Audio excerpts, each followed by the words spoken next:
In this video we will show you how to build dashboards in Python using Dash. Dash is Python framework for building web applications. It built on top of Flask, Plotly.js, React and React.js. It enables you to build dashboards using pure Python. Dash is open source, and its apps run on the web browser. In this tutorial, we introduce the reader to Dash fundamentals and assume that they have prior experience with Plotly. Dash installation. In order to start using Dash, we have to install several packages.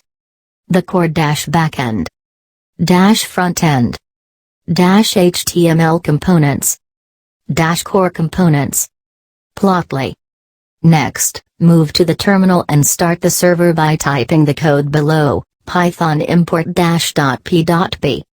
This will start a new web server at 127.0.0.1 to 8050. Head over there and see your newly created dashboard. In HTML the style property is specified using a semicolon, but in Dash, a dictionary is supplied. Dash app layout. A Dash application is usually composed of two parts. The first part is the layout and describes how the app will look like, and the second part describes the interactivity of the application.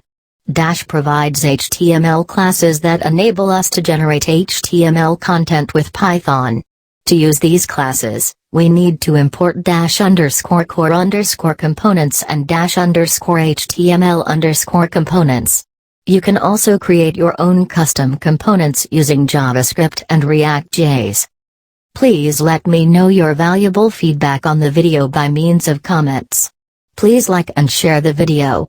Do not forget to subscribe to my channel for more educational videos. Any type of problem you can comment down.